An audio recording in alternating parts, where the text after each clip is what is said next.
Today I'm working on the Sidon and Mipha charms for my coffee club. I started with Sidon's art first actually, but I kept running into problems while doing the refined sketch, so I changed over to Mipha because she's a bit more simple and I didn't want to get too frustrated. I also didn't actually record Sidon's art. I accidentally pressed stream instead of record and basically broadcast it to nobody because I haven't shared a Twitch yet.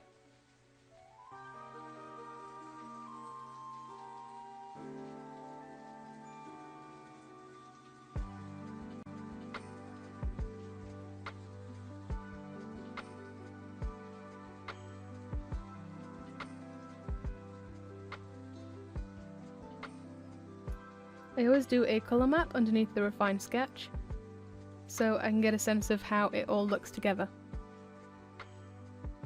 The sketch in my book had the eyes coloured in with pencil, but when I tried pure black eyes, it really threw off the character, so I decided to go with big yellow ones instead.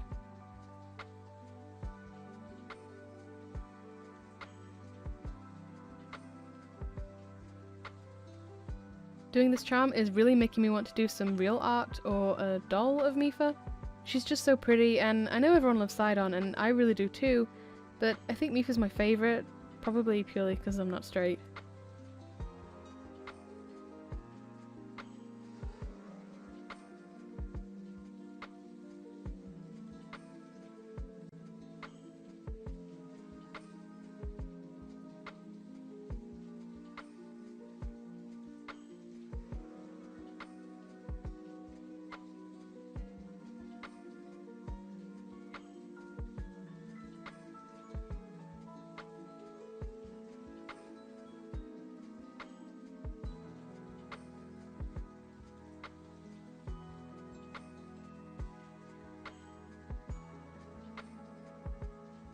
So between the arting and the digitizing, I actually went in and changed the colour of the Crescent Moons on her jewellery. This will help separate the shapes when digitizing and make it easier to adjust and edit each one. If you have intersecting lines or shapes and you're planning on using your software to trace them instead of manually drawing over them, changing the colours will help you in selecting the sections. I changed the stitch direction of her pink face markings from horizontal to vertical, as I found that will make the pointed shape more accurate. I'm also playing with the stitch pull compensation on these tiny circles, to try and make them a bit rounder in practice. I'm also copying them over in a left-right swapping order, because I want to create enough space that my machine will do a jump cut and then I don't have to mess with loose threads. For the Crescent Moons, I'm going with an elastic fill stitch, so that the direction will follow the moon shape. For some reason, my selection tool didn't want to select the shapes. I'm not sure why it decided that it would be a really fun thing to do, but there are ways around it. So, it decided yes, a running outline is absolutely doable. So I just created the shape as an outline, and then converted it to the fill that I wanted.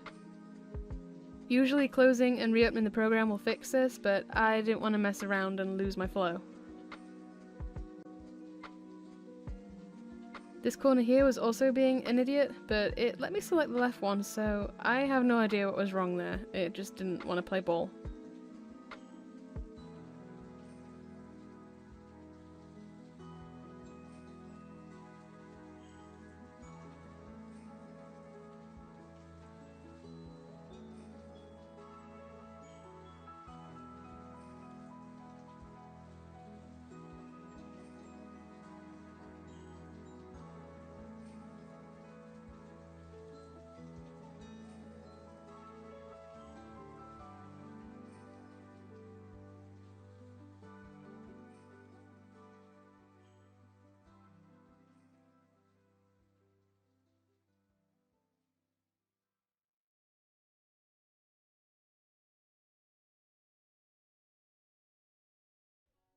For most of the design, I'll just create one side, and then copy paste and flip those pieces for the other side.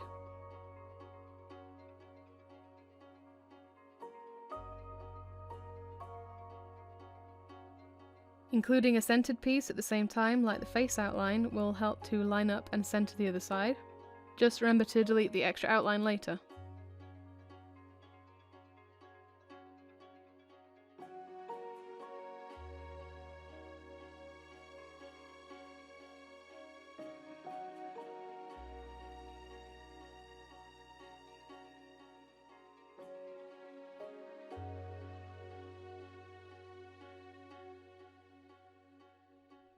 So with the eyes, face and jewellery done, it's just time to do the applique that will neaten up those edges. Often the final charm layout was not going to exactly match the artwork, and that's just because of how things like satin stitch as an outline works. I like my applique borders to be chunky so that they'll work out even if, say, a user doesn't have the scissors to get in as close as I can with the applique trimming, but that means they'll sometimes overlap the artwork and some things need moving around.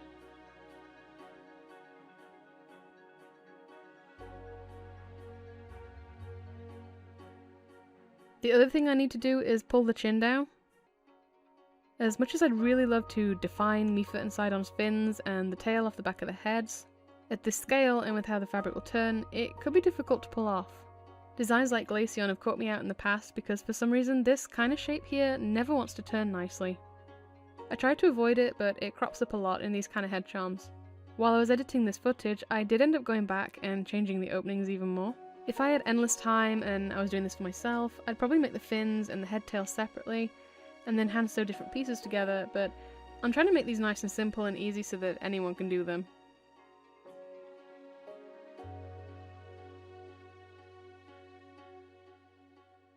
And Sidon is next! He has a much more complex outline than his sister, but you can't get by without including his head fins.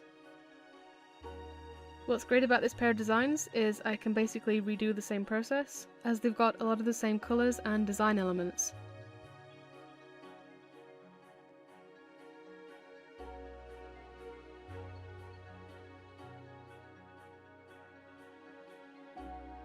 Mipha's spots were all different sizes, but Sidon's are all the same, and I only realised right at the end that I could have just copy-pasted the first spot 11 more times instead of making 12 new ones.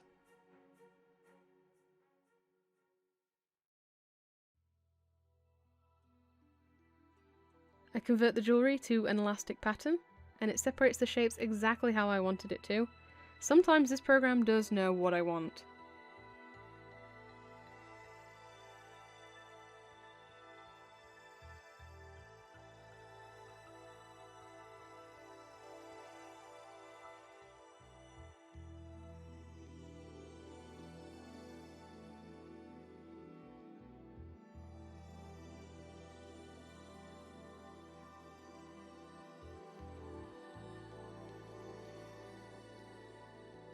I did this with Mipha and I do it again with Sidon.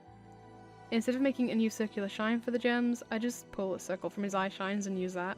You can see again here that when scaled down to charm size, the embroidery sections are too big and need scaling and moving. I could make his mouth outline just a running stitch, and I've done that in the past, but I do really prefer the look of a satin stitch. And the running stitch can be more difficult to line up perfectly. It never wants to behave on my machine, so there's a lot more leeway with a satin stitch. There's a similar thing going on with the sparkle. I go in and make the shape much more pronounced so it'll be recognisable at scale. The fangs can be a running stitch, as I'm just programming them over a solid white teeth. No worries about gapping.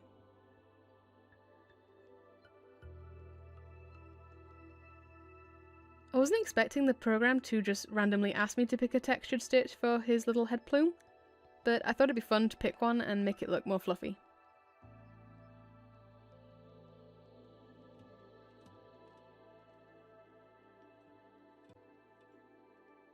On the other end of the spectrum, for these fin details, I'm actually making them bigger, or, wider at least. Stitched out at charm size, these pen lines are going to be very small, and I don't think it'll look great, so I push and pull the nodes until I've got something a bit more chunky and defined.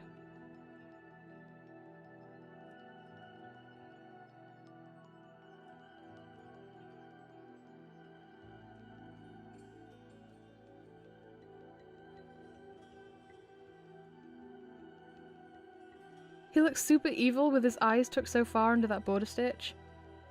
I move things around and rescale it to make it all fit.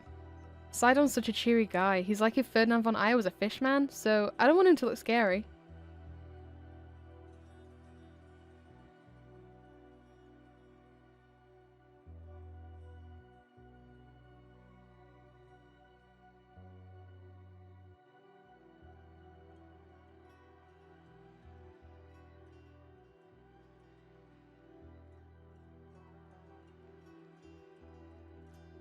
edit the outline again so it will turn nicely.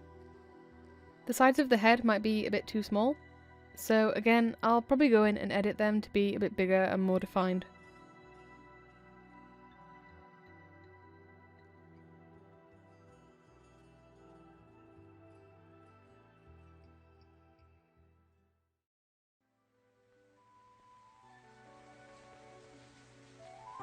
And here are the finished pieces. I always turn each charm and press them flat after stuffing to make sure they're not lumpy or wrinkled. The first pass went really well, but I usually do a couple extra goes to make sure the result is consistent, especially with more detailed designs like this.